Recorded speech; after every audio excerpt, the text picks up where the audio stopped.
Bonjour à toutes et à tous, on se retrouve pour un nouvel épisode de Cimetière, je suis toujours avec Valentin. Hello. Et aujourd'hui, comme on l'a discuté un petit peu en off, ça va être le dernier épisode avant une longue rupture. Ouais, tout à fait, ouais. Bien tristement, c'est de mon côté, j'ai des obligations professionnelles qui font que voilà, il faut que je fasse une pause rôliste. Et donc c'est très triste parce que j'adore la campagne de Cimetière, mais je voulais pas m'arrêter avant de faire peut-être une séance un peu spéciale, quoi. Ouais, et donc effectivement, on reprendra, on espère reprendre d'ici quelques mois, on verra bien ce qu'il en est. Mais en attendant, c'est une séance qui va avoir un aspect, qui va avoir un petit côté fin de saison, quoi. Donc je l'ai prévu un petit peu différemment de d'habitude. Je vais te mettre un truc dans les pattes. Ouais. Et je te préviens directement en méta, voilà, ça peut nous tenir 5 minutes. Je sais pas du tout combien de temps ça me tiendra personnellement en fait. On est vraiment peut-être parti pour une micro-séance. Peut-être qu'il y en a pour un petit moment, j'ai quand même 2-3 petits éléments. Mais tu vas tout de suite voir qu'il y a un truc spécial et tu vas tout de suite savoir Ok. où est la séance, quoi. Ouais, parce que pour l'info, j'ai prévenu KF un petit peu à l'avance, en prévision du fait que ce serait peut-être une séance exceptionnelle, quoi. On verra. Voilà.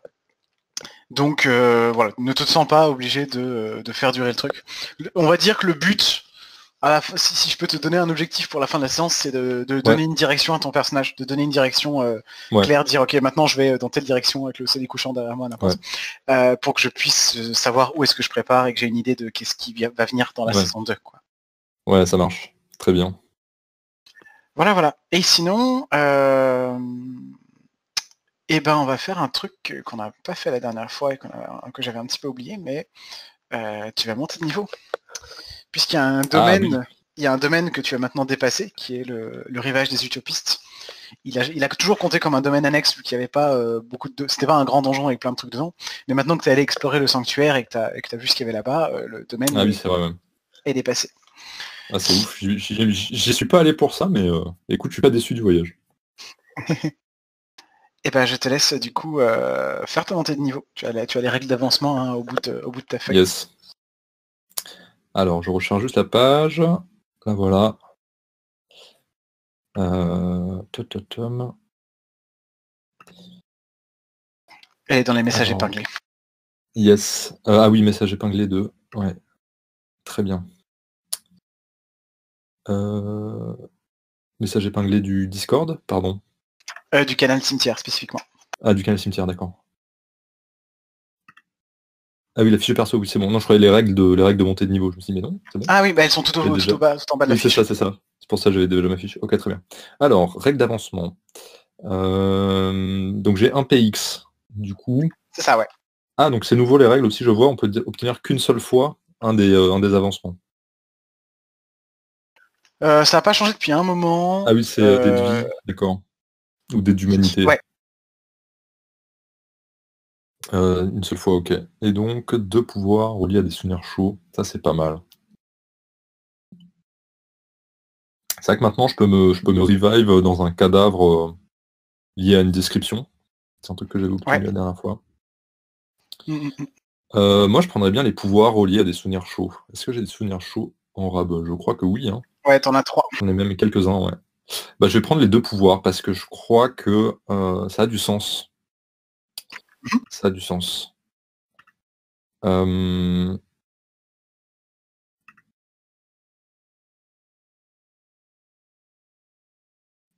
alors là, justement, je suis en train de me dire, le silence, donc c'est un Mitsurugi Show, le silence lorsque le regard du hiérophante croise le mien.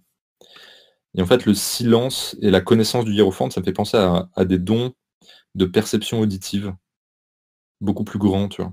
Mais il y a un petit côté, à quel point est-ce que ça j'hésite entre ça et le fait d'être plus discret. Hmm. Je crois que je vais plutôt prendre la discrétion parce que les perceptions. Ouais, non, plutôt la discrétion. Donc du coup, c'est vraiment, heu, moi, tiens, je ferai un truc un peu plus symbolique. Comment on dit quand on, rend quelque chose silencieux ou quelqu'un? C'est faire quelque chose au silent, je sais plus où. Je sais pas si tu vois Euh, l'expression? Là, non. Alors, bref. Donc silence, moi je vais mettre, simplement. Et donc l'idée c'est, par exemple, pour rendre quelqu'un silencieux, rendre mais pas silencieux. Réduire au silence. Réduire au silence, voilà, c'est ça à quoi je pensais. Réduire au silence. Ouais, j'ai bien intitulé, ouais. Avec une potentielle liberté d'interprétation, tu vois. Un truc comme ça. Ouais, ça me va bien. Et ensuite, il y a retrouver le soleil en émergeant sur le rivage des idéalistes. Ça, j'ai envie d'en faire un sort. Je sais pas quoi encore, mais ça me plaît bien. Qu'est-ce que ça pourrait être? Ah, j'ai une idée. Ah, j'ai les mains brûlantes. Le passe-muraille. Il y a le sable qui m'interpelle, tu vois. Et le Ouais, côté déliquescence et entropie.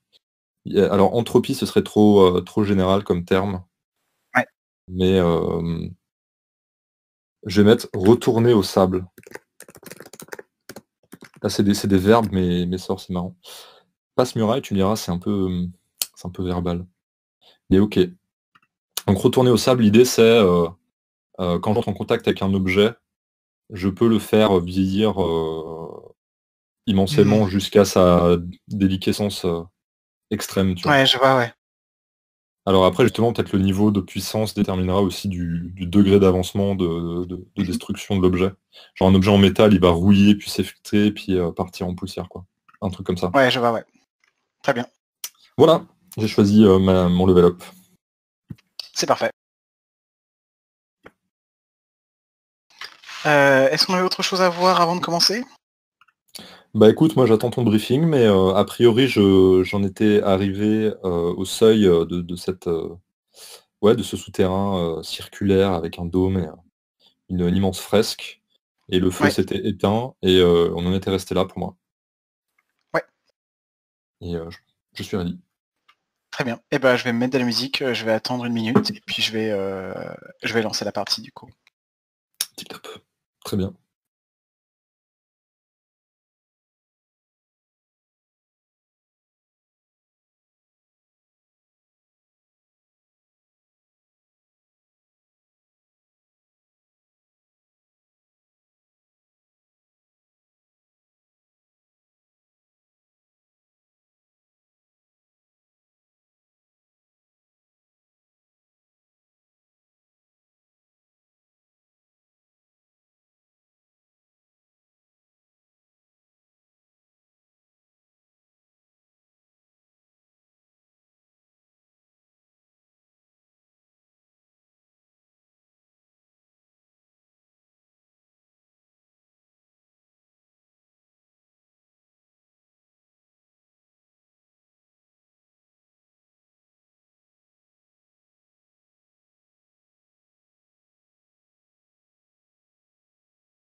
Le feu s'est éteint, te laissant dans le noir. Beaucoup de temps a passé et tout est retourné au silence, si ce n'est l'écho lointain des vagues qui continuent de s'écraser petit à petit sur le rivage des utopistes. Que fais-tu?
Après avoir attendu longtemps en silence,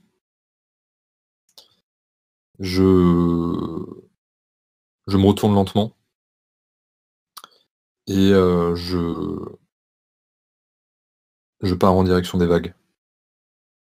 En gardant les yeux fermés, en restant dans le voilà, attentif au son des vagues, et en me guidant par, ma mémoire et mes sens, du toucher quoi, pour remonter l'escalier et passer le pont. Hmm.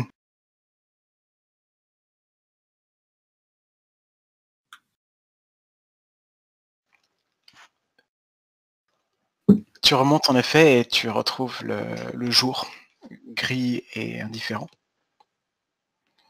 Devant toi, cette vague colline herbeuse qui se termine dans le sable et au-delà la mer. Au-dessus de toi, comme te dominant dans le dos, cette immense falaise qui mène jusqu'à Morheim et jusqu'à la forêt. Il y a quelque chose qui a changé dans ce décor. Un mince filet de fumée qui vient de la cabane. Et un léger rougeoiement que tu peux voir contre les murs. C'est un tout petit peu derrière la colline et il faudrait avancer pour le voir, mais sans doute y a-t-il un feu là-bas.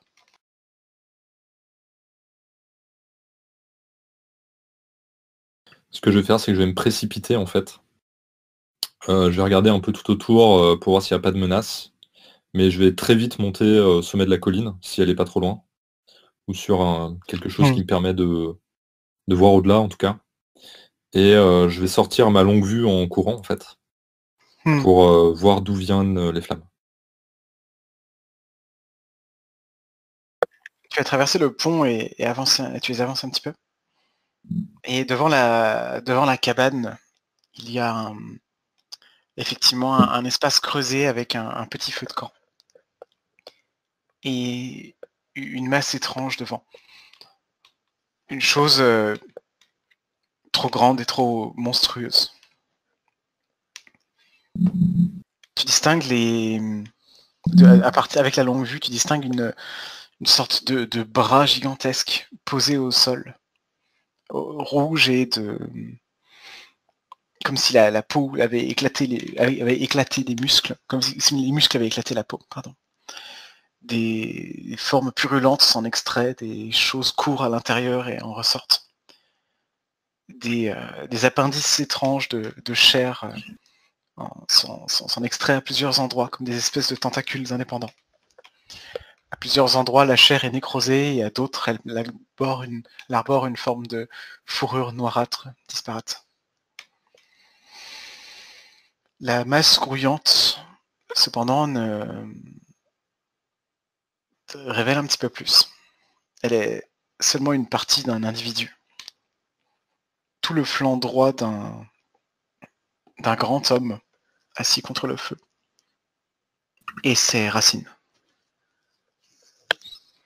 Ses racines, mais avec simplement tout son flanc droit, toute la partie droite de son corps nécrosée, bouffie, métamorphosée et transformée de façon étrange et maléfique.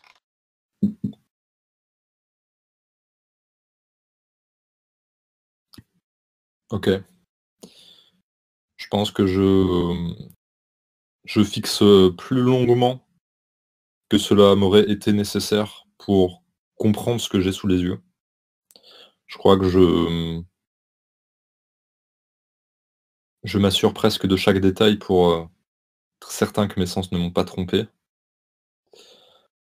Et puis je range la longue vue et j'observe les alentours.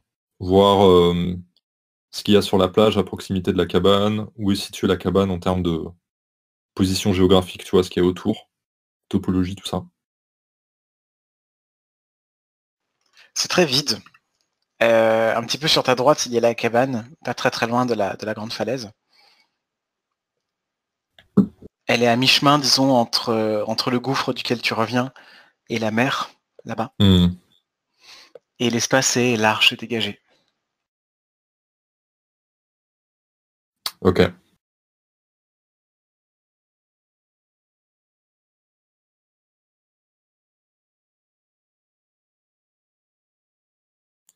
Ok, ok.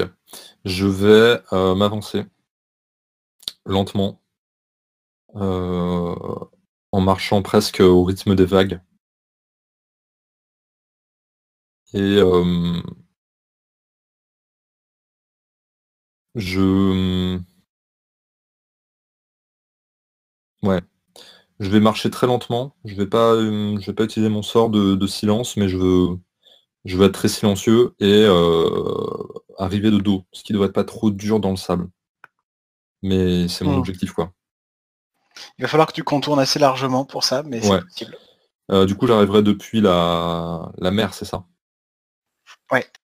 Du coup, je vais voir si le chemin jusqu'à la mer est bien dégagé. Il l'est complètement, oui. Et je vais accrocher mon harpon euh, à mon grappin, à ma corde, et Ok. le sortir, enfin le tenir en main, quoi. Très bien. Et je m'avance assez près pour être à portée du grappin, si jamais la créature ne m'a ni vu ni entendu. J'essaie d'être discret en tout cas. Mhm.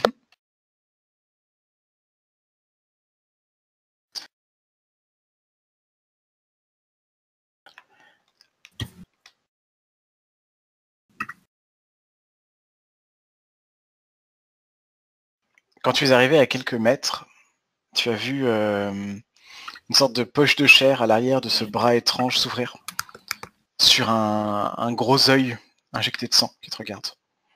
Hmm. Et la, la créature se retourne. Tu vois le visage de Racine. Et il t'adresse un sourire léger et un geste de la main qui manque un petit peu de force.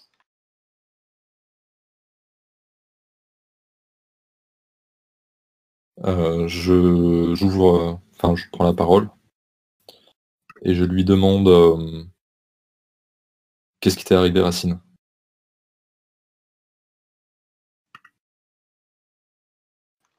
Il hausse un peu les épaules et il dit eh bien, comme prévu, rempart. Qui d'autre? Et il a un petit rire en désignant du menton son bras nécrosé et transformé. Ouais. La nécrose et la transformation va au-dessus ou en dessous de l'épaule? Les deux, ça dépasse l'épaule et ça prend une partie de son torse. Ah oui, d'accord. Aïe, aïe, aïe. Y a rien à faire, quoi. Je lui dis, et maintenant, euh, et maintenant, je répète la question simplement, sans préciser. Il garde son sourire et il te dit eh ben, on verra bien. Que veux-tu que je te dise? Viens t'asseoir, j'ai quelque chose. Je pense que je vais le contourner. Euh, Quoique, on a vécu longuement ensemble, donc je pense que le contournement serait perçu comme un évitement. Donc je vais lui dire. Je lui dis, je suis pas bien rassuré quand il me demande, viens t'asseoir. Et j'avance en le contournant, en lui montrant que j'ai peur en fait. Hmm. Et quand tu le contournes, son bras semble pris de frémissement. Ouais, Et une sorte de petite gueule avec des crocs qui s'ouvrent et qui feulent sur ton passage. ok. Racine lui met un petit coup du dos de la main, comme une espèce de petite tape pour le gronder. Et il a l'air... il a l'aspect assez rassurant et énervé de quelqu'un qui se contente d'essayer de dresser un chien, en fait. C'est rien, ne fais pas attention.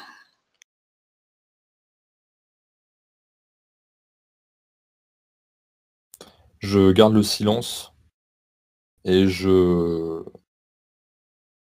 j'observe le feu qui doit crépiter, j'imagine.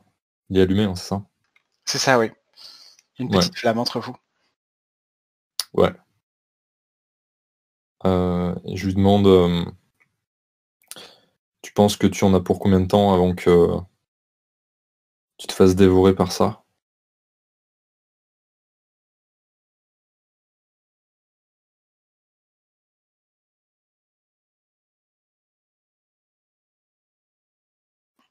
Il farfouille dans ses affaires, et il garde un petit sourire, mais il ne répond pas à ta question.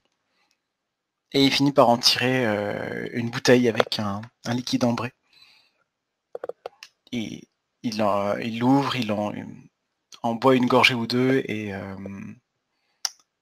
il la referme pour la jeter dans le sable pas très loin de toi. Il te Mmh. dit sers-toi si tu en veux. Je m'en sers un peu. Quel goût ça a?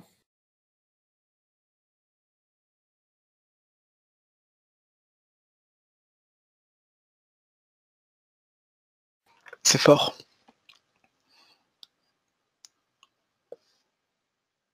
C'est un alcool très fort, et il y a quelque chose d'étrange, de spécial dans la sensation qu'il donne. Parce qu'elle est là simplement. Elle ne correspond plus trop aux habitudes d'égalité et Ouais. de grisaille que la plupart des sensations de ton corps te donnent. Il y a une espèce une force assez simple en fait dans ce breuvage qui lui donne presque un goût de vérité par certains aspects.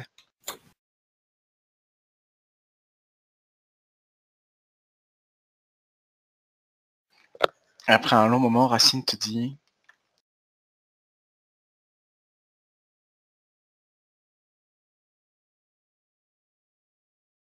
est-ce que tu cherches le feu, garçon? Je hoche la tête, sans répondre verbalement. Je garde le feu, en dans mon regard, en fait. Je garde mon regard pointé vers le feu et je hoche de la tête, quoi. Je dis: «Oui», sans un mot.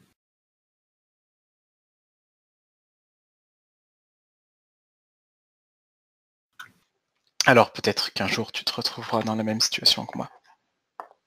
Et peut-être qu'un jour tu auras le même adversaire que moi. T'es-tu affronté à rempart, j'imagine? On peut dire ça dans un certain sens. Et il a l'air de le dire sur le temps de l'énigme ou de la blague. Ouais. «Qu'est-ce qui s'est passé?» je lui dis, avec un ton un peu insistant pour lui dire, «Vas-y, tu peux», pour lui signifier, pour faire appel un peu à ce que je Oui. crois être de la complicité entre nous. Hmm.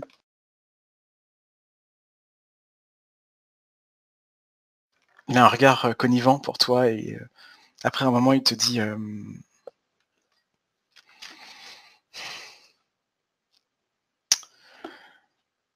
je préférerais que tu n'aies pas pitié de moi, ou que tu n'aies pas peur de ce qui se passe là. Et il montre son bras. Mmh. J'ai j'ai peut-être subi ça, mais je me sens un peu plus vivant que la dernière fois.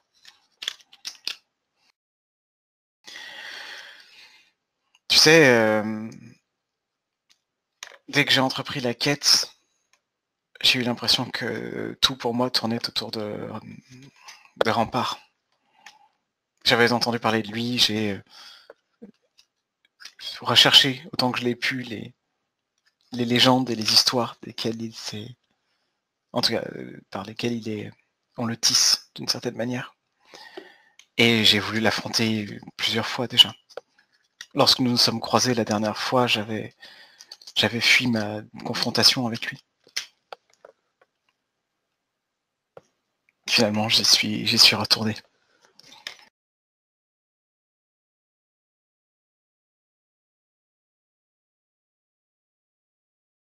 Je hoche la tête, en pour signaler que je comprends ce qu'il me dit. Hem et je lui demande, Si tu ne sais pas ce que tu feras plus tard, est-ce que c'est au moins ce que tu feras demain?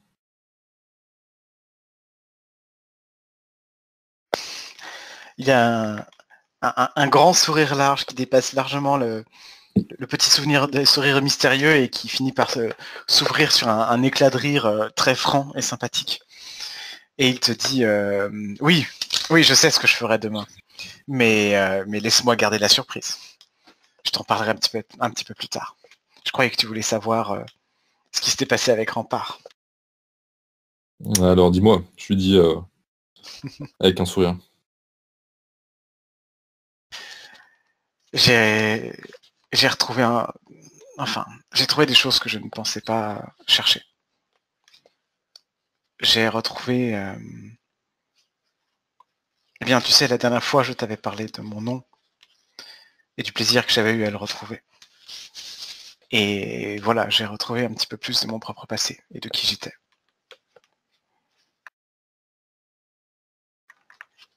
Il y a... comment te dire ça?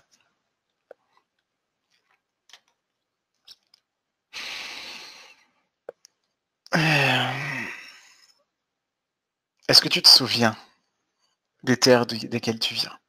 Est-ce que tu te souviens comment était l'air et comment était la terre? Comment étaient les arbres et comment était le ciel?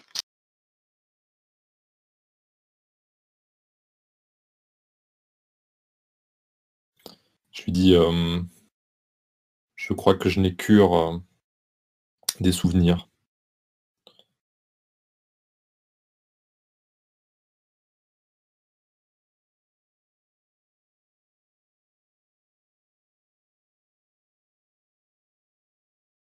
Non, rien de tout ça n'a vraiment d'importance.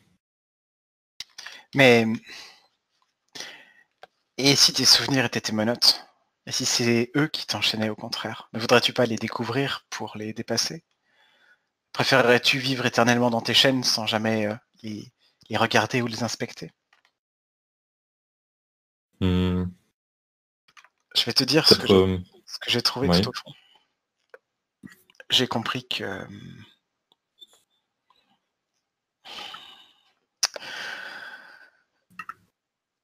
qu'avant de venir à Cimetière, je me battais déjà contre Rempart. Qu'avant de venir à Cimetière, j'ai déjà vécu ici. Que j'ai déjà arpenté cette terre et que j'ai déjà marché ici. Je me souviens que je me suis battu au nom de Monarque. Je ne sais plus pourquoi. Je ne sais plus quel sens cela avait. Je me souviens plus vraiment des détails, bien sûr, mais là d'où je viens, ce n'est pas si lointain que ça, tu sais. Là d'où je viens, c'est Cimetière.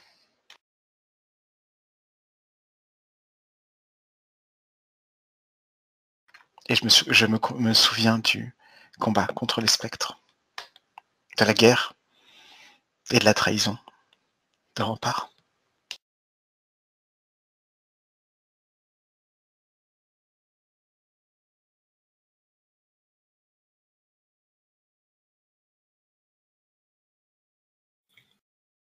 Et quelle différence cela fait maintenant?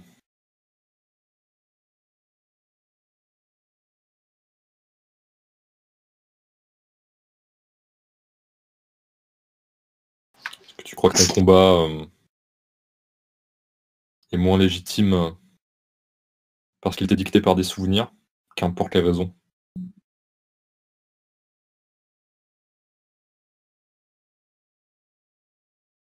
Je crois, oui, que pour être libre, j'ai besoin de savoir ce qui me pousse.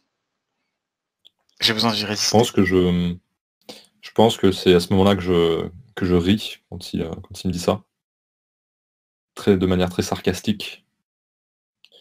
Et je lui dis simplement mais est-ce que tu te crois au-dessus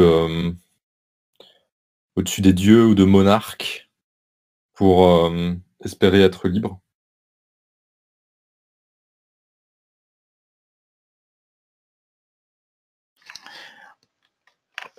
Il se formalise pas et il a une petite moue souriante, comme si il acceptait tout à fait ta critique. Et il te dit Je sais que je le suis pas vraiment, et avec ce bras, ça va peut-être même aller en empirant. Mais au moins j'ai une direction, non? Je sais ce que je peux faire. Je sais ce que je peux résister. Quant à Monarque, il ne s'agit pas de se croire au-dessus de lui. Et il y a vraiment une espèce d'ombre carnassière qui passe sur son visage au moment où il te dit il s'agit de le traîner plus bas que nous.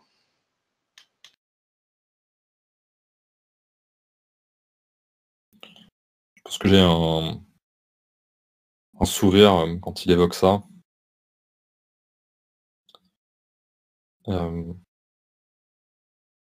Et je garde le silence au moins quelques instants.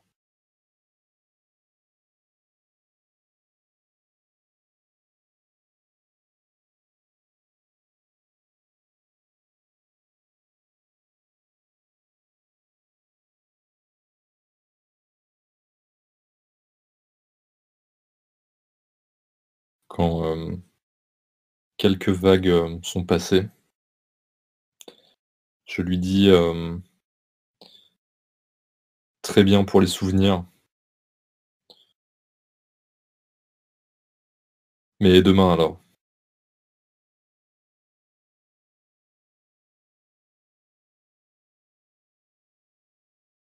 Mmh.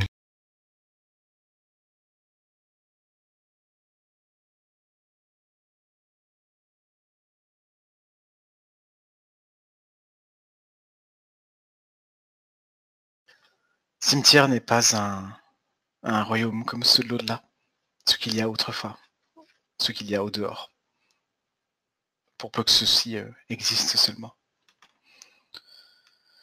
Cimetière, c'est l'œuvre de Monarque, c'est sa construction. Elle est presque géométrique, tu ne trouves pas?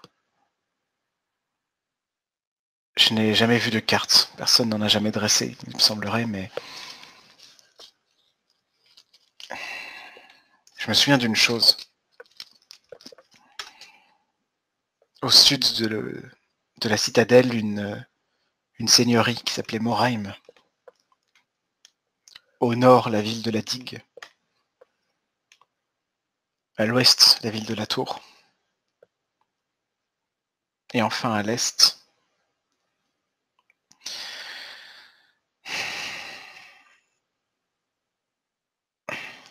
viens.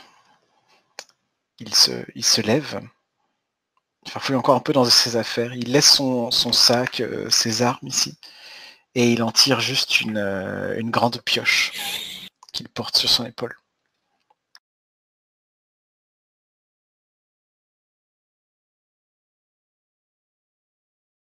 Je pense que je le suis. Il a aussi une pelle, il a pris ses 2 outils sur son dos.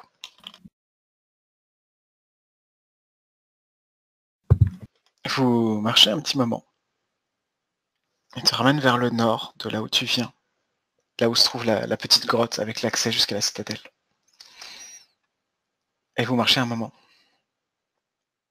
Avec toujours sur le côté de plus en plus proche ces immenses falaises qui s'élèvent jusque là-haut. Et sur la droite, de temps à autre, les restes de navires épais et perdus.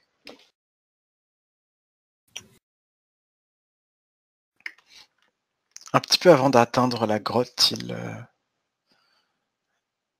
il s'arrête. Il touche la roche, la falaise.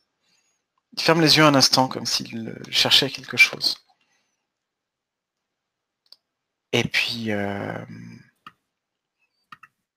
il commence au pied de la falaise à creuser dans le sable.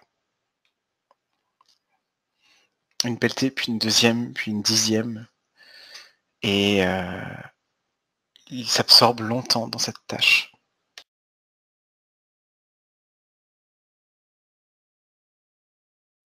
Je crois que je vais simplement l'aider un peu nonchalamment. Par exemple, quand la pile de sable devient un peu trop haute, je vais un peu la faire dégringoler dans un sens pour pas qu'il risque de se la reprendre sur lui, tu vois. Je vais faire des rondes sans trop de conviction pour observer aux alentours. Je vais plutôt en profiter pour observer le paysage et puis Racine du coin de l'œil.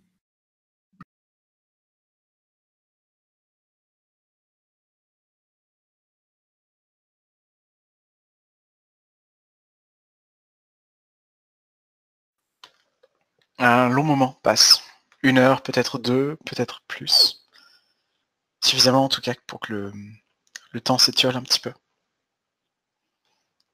Jusqu'à finalement un tintement métallique net. Et il t'appelle. Il se tient maintenant au centre d'un énorme trou, profond de plusieurs mètres. Et sous sa pelle, là, il y a une surface de pierre. Lisse. Ce n'est pas de la pierre naturelle, c'est de la pierre taillée, agencée.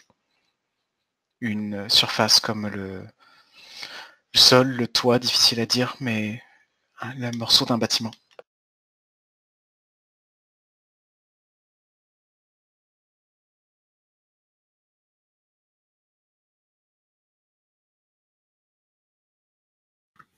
Je lance vers lui un regard interrogateur et je lui demande qu'est-ce que c'est?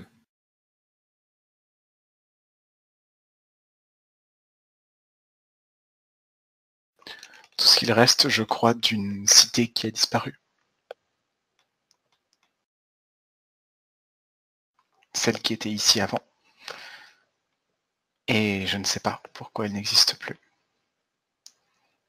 Je ne sais pas pourquoi elle a été enfouie ou qu'elle a été emportée. Je crois que... Enfin... Je ne crois pas que cette falaise soit tout à fait normale. As-tu déjà vu quelque chose d'aussi aussi net, aussi découpé? Moi, je crois que là-haut, à un moment ou à un autre, il a décidé de tout casser. Ou de tout emporter, ou de tout faire, ou je ne sais quoi. Mais... Moi, en tout cas, je voudrais savoir. Tu m'as demandé ce que je ferais demain et ce que je ferais ensuite, voyageur. Eh bien, je ne sais pas pour combien de temps j'en ai encore, mais si je le peux, je vais continuer cela. Je vais chercher la cité de l'Est, ou ce qu'il en reste en tout cas. Elle est sous nos pieds. Ou peut-être même dans la terre, là-bas.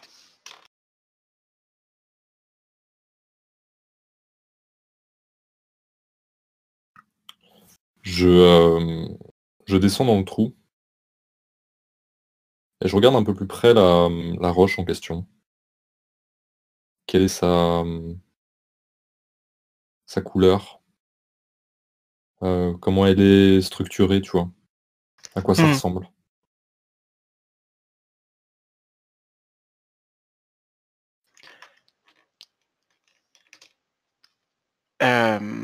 C'est de la pierre, donc c'est de la pierre grisâtre, assez sombre, agencée à angle droit, quoi. C'est des blocs de pierre égaux.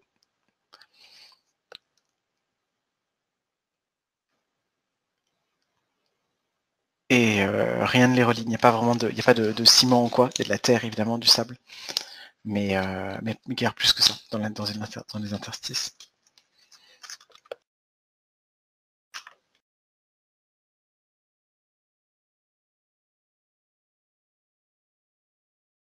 Difficile de dire à quoi ça appartient, au juste.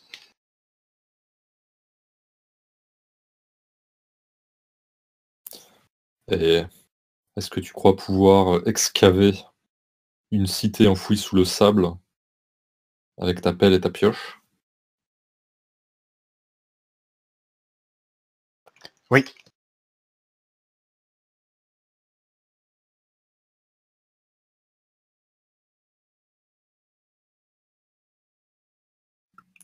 J'ai un sourire et je pense, la pioche et je commence à creuser avec lui, en fait. et à déblayer s'il commence effectivement à creuser, tu vois. Hmm. Effectivement, il reprend son travail. Est-ce que tu serais disposé à y passer longtemps avec lui? Je pense que je vais déjà travailler peut-être le temps de me remémorer tout mon voyage, d'essayer de me rappeler à chaque instant, tu vois, de recoller Hmm. tous mes souvenirs. Et je pense que ça prend un certain temps, c'est-à-dire plusieurs heures. Comme si j'essayais de refaire le film de mon passage à cimetière en essayant d'y recomposer les moindres détails, tu vois. Hmm. Je peux essayer de torturer ma mémoire, tu vois, pour quitte à reconstruire une image fausse, mais la reconstruire en entier, quoi. Donc probablement des heures et des heures et des heures, voire des jours. Mais difficile à dire. Et Et j'en tu suis fais donc, disposé au moins. hmm. Et tu fais donc de ta mémoire en fait le théâtre d'une sorte de réminiscence active. Ouais, tout à fait. Ouais. Tu te souviens d'avoir escaladé le seuil, d'avoir amené le découragé jusqu'à la porte pour t'offrir l'accès. Tu te souviens d'avoir traversé Morheim, ses morts et son général perdu. Tu te souviens aussi avoir traversé la forêt qui va jusqu'à la citadelle. Tu portais une robe rouge et des flammes en toi. Tu te souviens de la clameur guerrière lorsque les armées se lançaient à l'assaut de celle de Rempart, que tu voyais de tout là-haut, depuis la citadelle, dans tes toges sans couleur. Tu te souviens, mais tu te souviens trop. Et il y a trop de voix en toi qui se battent pour la vérité. L'exercice est douloureux.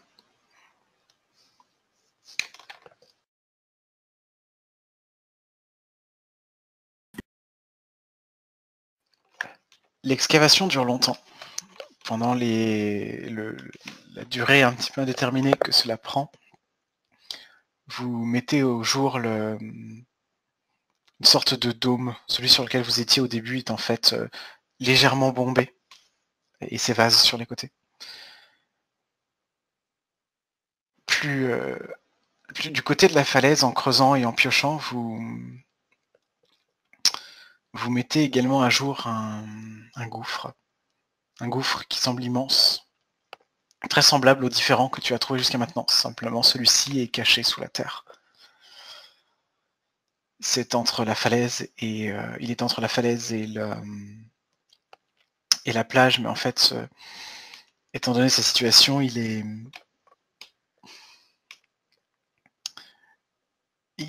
la majorité de la falaise est probablement construite sur ce gouffre. Ça vous facilite pas mal le travail parce que vous pouvez faire glisser toute une partie du sable jusque dans les profondeurs. Et à un point, Racine te demande si tu sais ce que sont ces gouffres qui s'ouvrent partout sur cimetière. Je pense que je lui réponds que la seule chose que je crois, c'est que c'est probablement l'œuvre de Monarque. Et c'est à peu près tout. Hmm. Et il a un sourire assez ironique et il te dit eh bien, tu vois, nous aussi, nous nous offrons le pouvoir de monarque. Parce que nous aussi, nous travaillons la terre. Nous aussi, nous creusons. Nous désenfouissons et nous détruisons son travail. Nous remplissons ses gouffres, peut-être. Nous retrouvons ce que nous cherchons. Cimetière, ne l'oublie pas, est avant tout une histoire de terre. C'est l'histoire d'un royaume, de ce qui a été bâti dessus et de ce qui a été enfoui. Je crois que moi, j'ai été enfoui un jour. Je crois qu'on m'a jeté. Après une guerre, je crois qu'on m'a laissé dans un coin. Et je crois que la terre ne m'a pas tout à fait prise. Et c'est pour ça que je fais de retour. Et tu vois qu'il y a sur son visage un sourire et une satisfaction intense, tandis que sa figure est rougie par le travail. Et tout son corps, tous ses vêtements sont maculés de terre, de sable et de boue. Et il y a une sorte de plaisir intense dans ce travail acharné qu'il met contre la terre et contre le sol même du cimetière.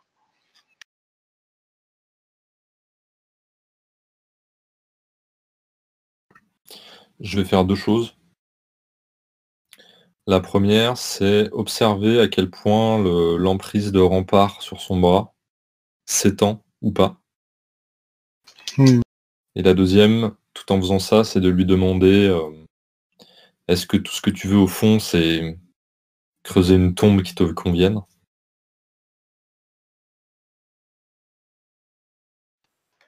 Pour ce qui est de l'emprise sur son bras, tu ne la vois pas progresser. Peut-être l'a-t-elle fait, mais de façon suffisamment infinitésimale pour que ça ne t'apparaisse pas, en tout cas. Et ta question?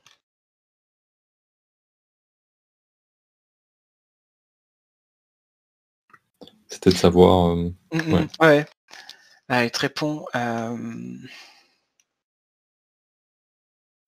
Il te répond par un éclat de rire d'abord, et ensuite il dit peut-être, c'est peut-être ça que je cherche, ouais. Tu sais, je ne sais pas vraiment moi-même. En tout cas, je ne suis pas sûr. Je ne sais pas si je cherche la meilleure tombe pour moi, ou si je veux creuser celle de Marc, ou encore celle des spectres.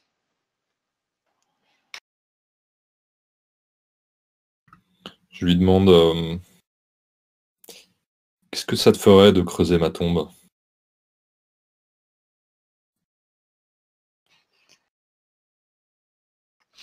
Il est un peu désarçonné, il perd son sourire, et d'un ton un petit peu grave, il te dit si c'est ce que tu veux, voyageur, alors je peux le faire.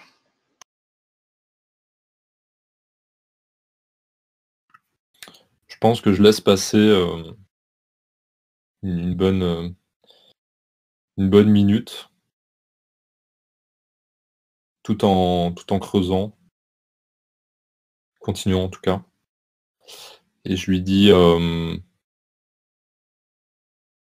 creusons déjà jusqu'à cette cité. Mais et je pense que je finis pas ma phrase.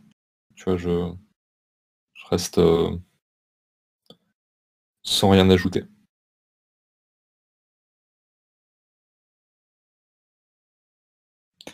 Et moi, mon objectif, ça va être de continuer à creuser, même si ça prend des mois en fait. Très bien.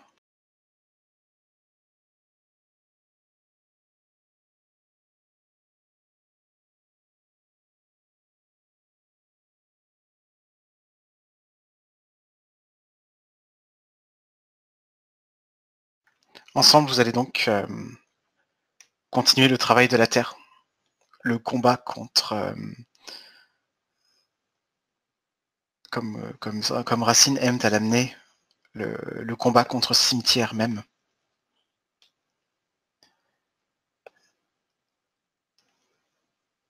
Et vous allez petit à petit excaver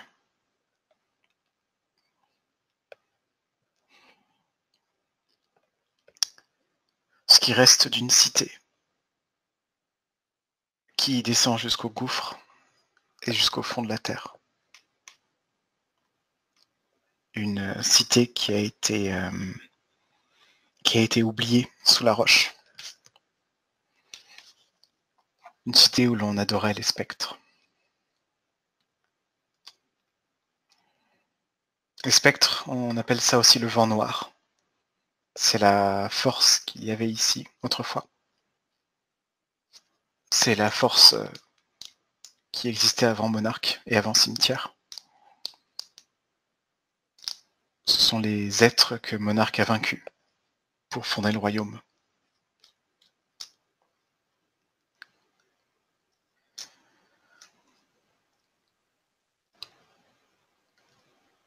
Et la partie va s'arrêter ici.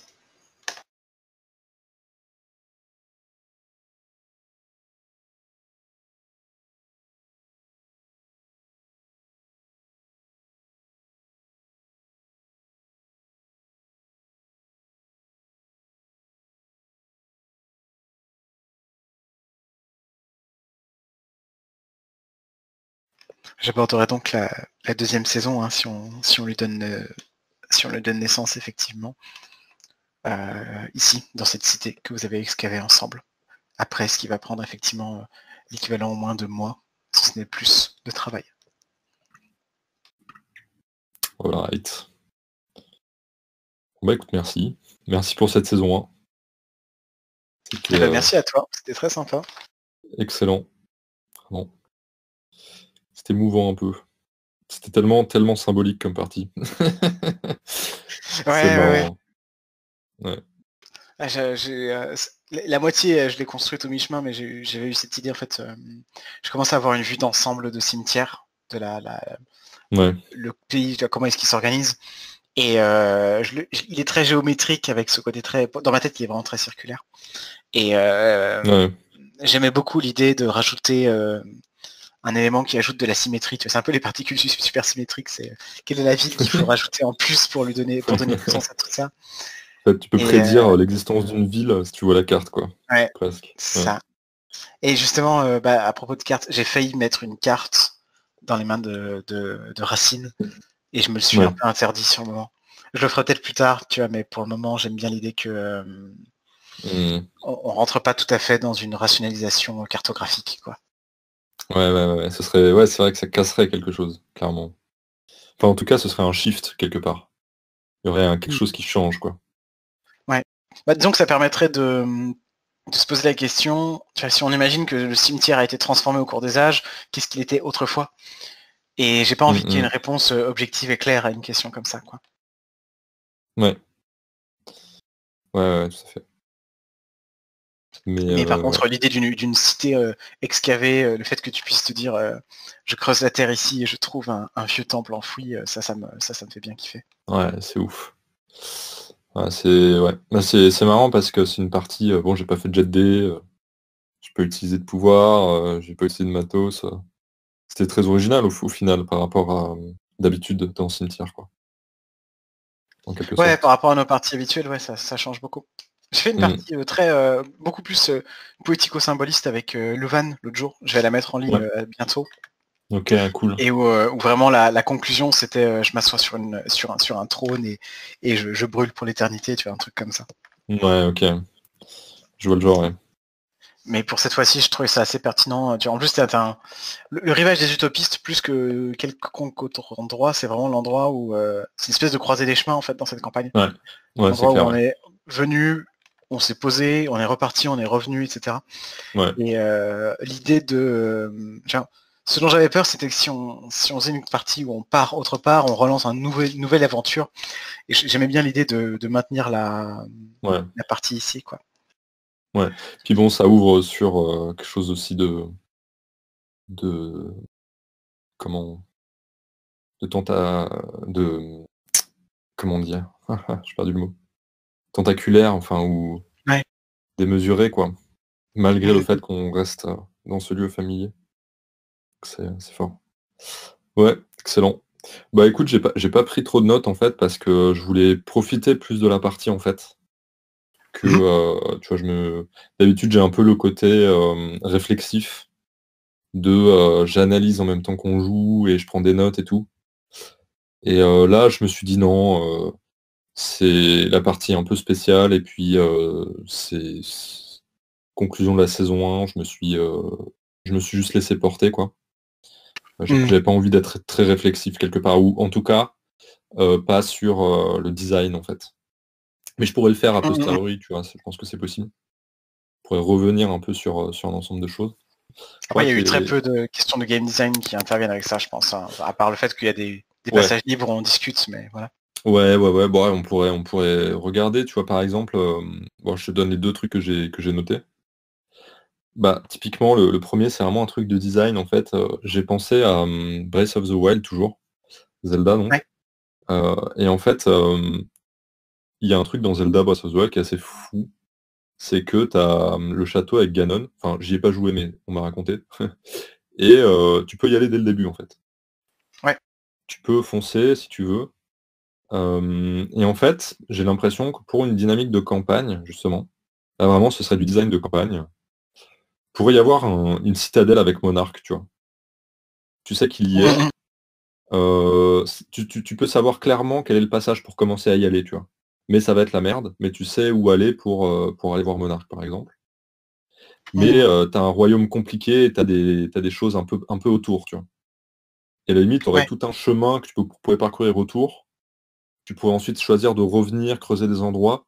Et à un moment donné, en fait, tu peux donner une fin à la campagne qui correspond presque au moment où tu en as assez vu, tu vois. Presque un contrôle Mhm. du rythme de campagne par le fait même de te dire, je crois que j'en sais assez, tu vois. Je crois qu'il Ouais. faut que maintenant j'en... Même symboliquement, c'est fort, tu vois. C'est-à-dire, à un moment donné, tu te dis, tu peux peut-être vivre quelque chose qui te fait te dire, genre, ok, c'est pas mon cas, par exemple. Moi, j'aurais envie de continuer à explorer, par exemple. Mais le fait de savoir que, à un moment donné, je peux dire, ok, maintenant, je suis prêt. Et là, c'est un méga donjon de 3 4 séances, tu vois. 5, j'en sais rien. Mhm. Mais, et que du coup, qui serait presque en rapport symbolique avec plein d'éléments qui ont été mobilisés. Enfin, voilà, c'est un truc Ouais. qui me vient là sur une dynamique de campagne globale, en fait. Je pense que c'est une bonne piste, en particulier pour envisager des campagnes de longueur moyenne. Parce que pour le moment, sur Ouais, Cimetière, tu vois, avec nous, on fait une campagne, là, on fait une campagne longue, hein, on est parti pour longtemps.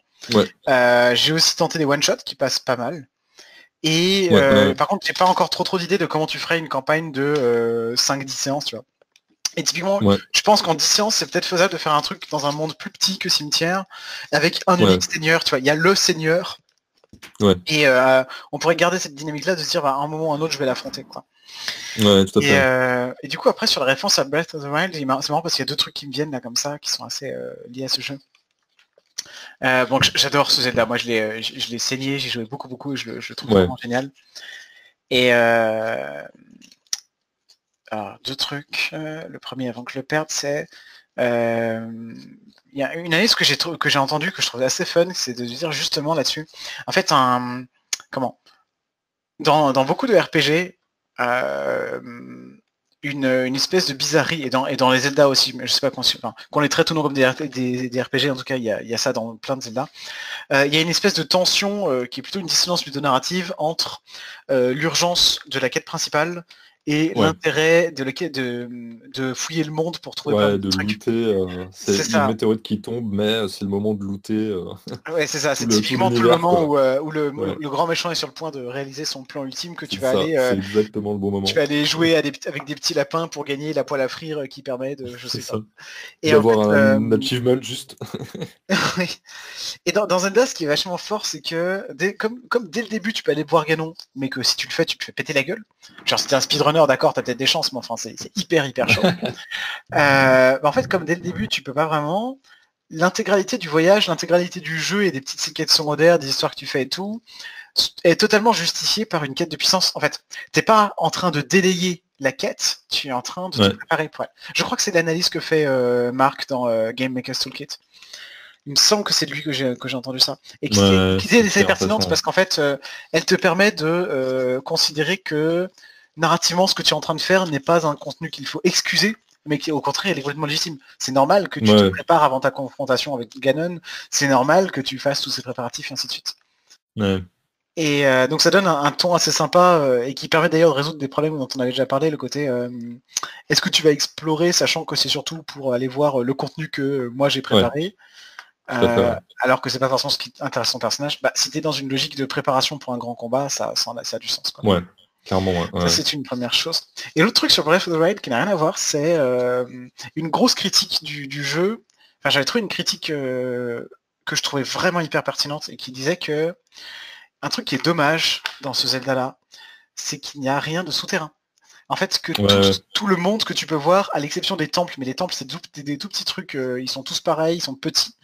Tout ce que tu peux voir et tous les endroits où tu peux aller. Il n'y a pas d'endroit où tu peux aller qui soit Ouais. caché, qui soit Il y a un dissimulé. côté très Disneyland, tu sais, ou parc Hmm, d'attraction. Dans les parcs oui, d'attraction, c'est fait de absolument, manière oui. Parce que tu as vraiment une visibilité qui est très très bonne, quoi. Pour voir les Ouais, attractions, pour te repérer, et tu sais avec les trucs avec lesquels tu peux interagir assez. Enfin très aisément, ça brille, quoi. ouais, Plein de couleurs. absolument.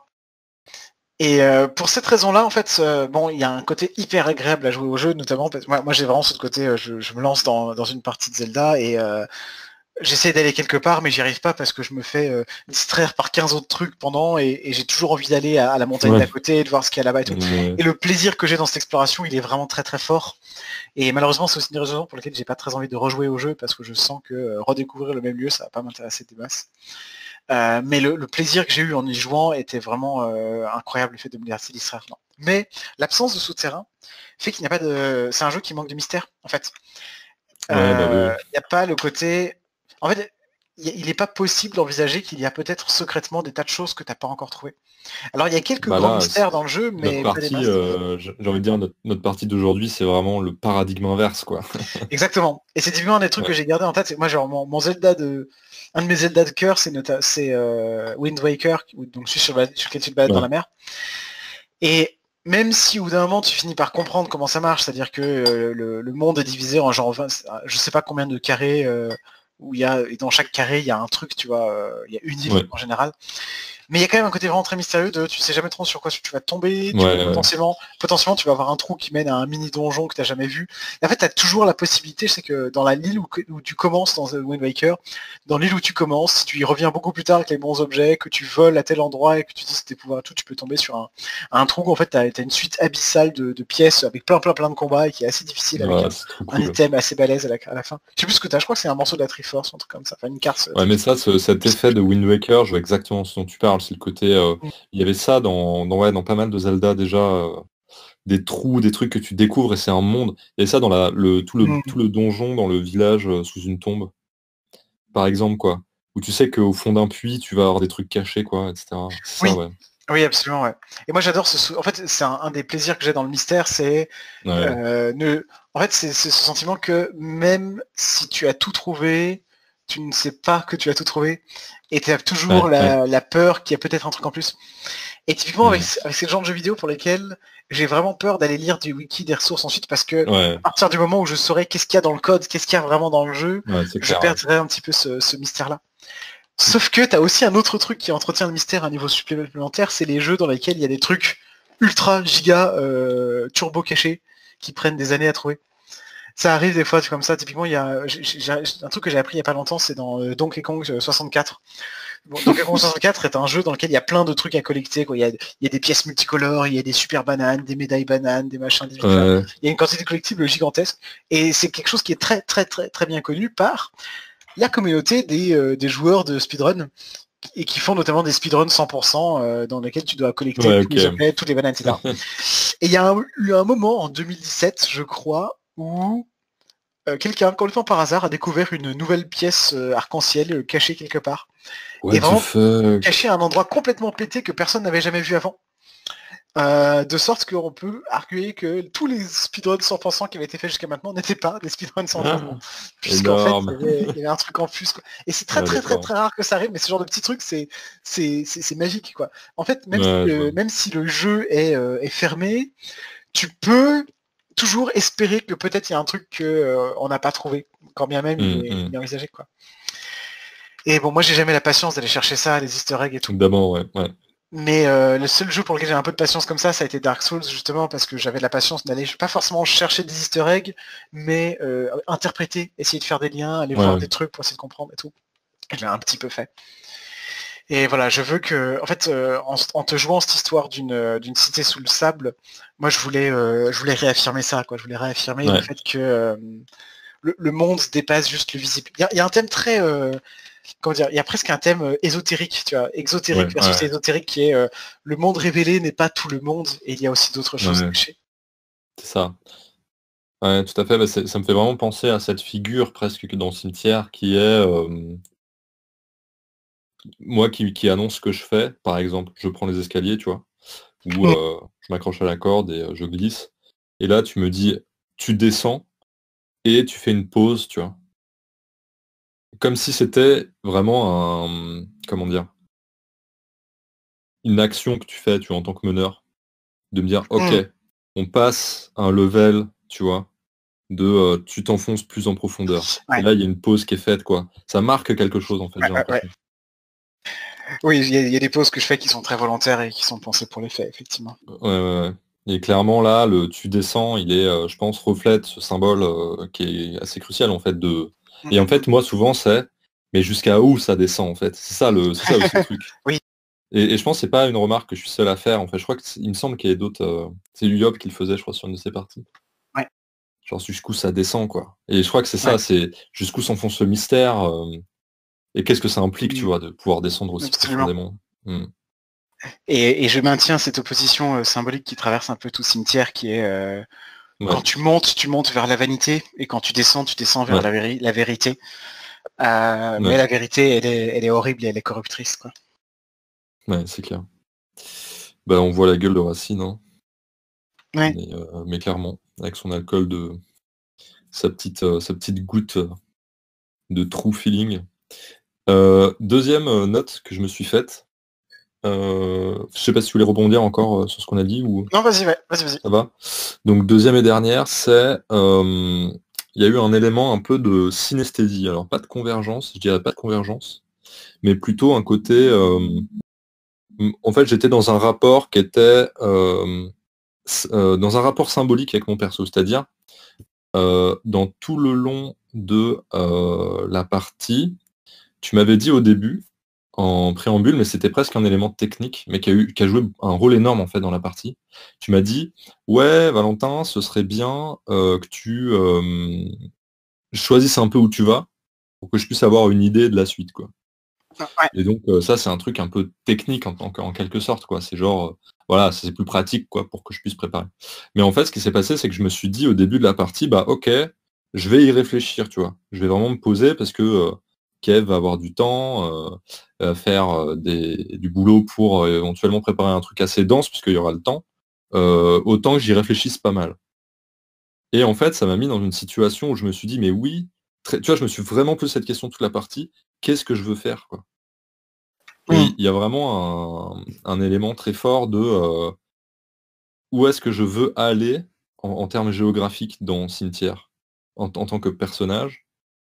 En fait, moi, symboliquement, ça renvoyait pas symboliquement, mais synesthésiquement, je pourrais dire, à moi qui me demande qu'est-ce que je désire, en fait, tu vois. Mm. Et il y avait vraiment ce côté, et c'était pas clair, tu vois ce que je veux dire. Il y a un côté de Ouais. moi, et ça se mélangeait parce que c'était pas exactement le même sentiment, tu vois. Genre, qu'est-ce que je désire faire versus, c'était presque en fait, c'est presque une divergence, dans le sens où mon perso se dit où est-ce que je vais, et moi je me dis qu'est-ce que je veux faire, et peut-être que les deux sont pas au même plan, tu vois, parce que le personnage, je pense pas qu'ils se disent Mm. qu'est-ce que j'ai envie en mode touriste, tu vois. C'est un peu Mm. bizarre de penser en mode touriste. Mais en même temps, il y a comme une divergence et un élément de convergence qui est pas exactement pareil. Et ça fait un peu un mix dans ma tête tout au long, quoi. Et au final, comment dire, c'était à chaque fois, je me disais, ouais, Racine, ça va pas du tout là.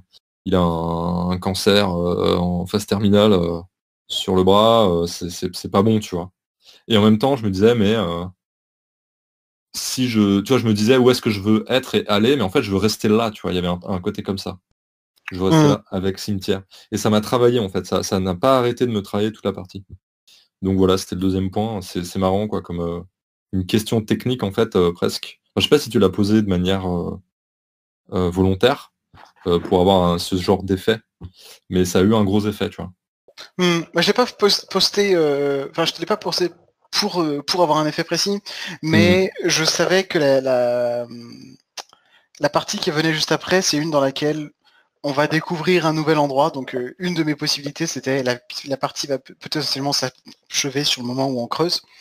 Ouais. Mais de toute façon, on est à un moment de creuser des chemins, de creuser, de croiser des chemins. Ouais, creuser des chemins, Ouais. non, c'est littéralement la creuser des chemins en Oui, fait. Non, on c'est est dans vraiment un ça. endroit de creuser des chemins, tout à fait. Très joli lapsus. Ouais. Et si Louvain nous écoute, je suis sûr qu'elle aimera beaucoup celui-là. Euh, et du coup, je me retrouve face à cette situation que je sais que la question, c'est le bon moment de la poser parce que ton voisin est dans la même situation et parce que je vais mettre en avant par Racine qui va te parler et tout, je vais retarder le moment du choix. de sorte que Ouais, le ouais. moment du choix en lui-même soit le départ, tu vois.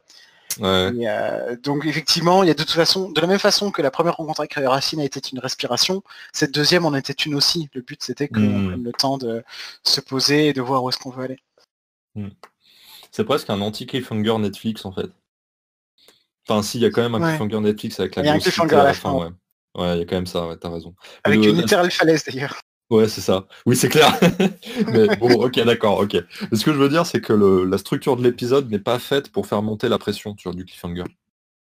Et c'est beaucoup plus Hmm. tranquille en fait qu'un dernier épisode de saison où vraiment ça explose de partout, c'est Michael Bay quoi.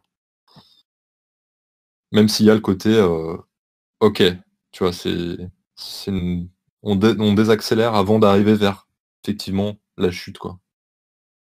Hmm. Ouais. Oui, j'aime bien ce côté un petit peu départ dans le vague, tu vois, de dire on boucle la saison et tout ça est dessiné dans le sable en fait, avec l'impression vague que Ouais, est-ce qu'il s'est vraiment passé quelque chose, est-ce qu'on a vraiment accompli quelque chose. C'est un peu genre d'un ouais, point de vue narratif Netflix, ce serait sans doute assez audacieux et difficile de conclure sur un ouais, truc comme ça, quoi, sur mais c'est au clair. fond à quoi bon. Mais tu sais, ça me rappelle il y a des vieux films qui sont construits comme ça en termes de structure narrative, où tu as des Mm. épilogues qui sont longs et il se passe pas grand-chose. J'ai Ouais. des souvenirs de trucs de pirates et ça explose de partout et puis après c'est long, ils sont sur des bateaux. Et tu sais, la fin, elle s'étire et ça redevient, tu vois, l'action s'arrête, mais tranquillement Mm. et on conclut comme ça et on montre longtemps les personnages, tu vois, on les expose longtemps à Ouais. l'écran. C'est des scènes longues. Et ouais, il y a un côté comme ça, quoi. Le Seigneur des Anneaux a beaucoup ce très très long épilogue comme ça et qui est d'ailleurs encore plus long Ouais, dans le c'est un livre. peu ça, ouais. Ouais. Et notamment avec ce qui se conclut sur ce départ vers les Havres Gris. Et je me souviens que j'avais j'avais lu le Silmarillion il y a longtemps, qui donc c'est le bouquin qui raconte toute la création Hmm. du monde jusqu'à l'histoire du Seigneur des Anneaux. Et en fait, les Havres Gris, c'est vraiment spécial l'endroit où ils vont. Je crois que c'est globalement une espèce de paradis qui Ouais. normalement tu peux pas y aller. En fait, normalement enfin, on te dit que t'expliques globalement que normalement quand tu vogues et que tu prends la mer, bah tu finis par faire le tour de la planète parce que tout ça se passe réellement sur une planète. Mais sous Hmm. certaines circonstances, certains elfes, quand ils naviguent définitivement vers les Havres Gris, alors ils naviguent tout droit et pas en courbe, et ils arrivent à un endroit spécial qui est là où Ah vivent oui, les d'accord, ouais. Valar, en gros les anciens dieux et tout, quoi. Et une espèce de vieille terre qui autrefois était au milieu de tout le monde et qui maintenant s'est retirée dans un coin. Ouais. Et en fait, il y a vraiment cette idée que c'est pas la Ah fin oui, du donc c'est pas... voyage ouais. et que c'est un nouvel endroit vraiment étrange et bizarre et que en même quelque part c'est un endroit qui est issu d'une vie qui va continuer, tu vois, l'histoire n'est pas terminée, mais que c'est quelque chose où on ne peut pas y aller, on peut pas les suivre vraiment, quoi. Mais c'est Havre Gris, Ouais. c'est vraiment très très très étrange. Et en fait, ce background-là, tu l'as pas dans le film, et Ouais. d'ailleurs ça ne C'est clair, l'améliore ouais. pas particulièrement. Et t'as juste cette idée qu'ils vont tous partir avec Gandalf, avec Galadriel et tout, vers une destination lointaine qui reste très floue et pas très très claire, quoi. Ouais. Et j'aime beaucoup cette ambiance du film, même si effectivement ça fait une fin qui s'étire énormément. Ouais, super, c'est super doux amer, quoi. Enfin, Ouais. ouais. Ouais, il y avait de ça, quoi. Il y avait un peu ce côté...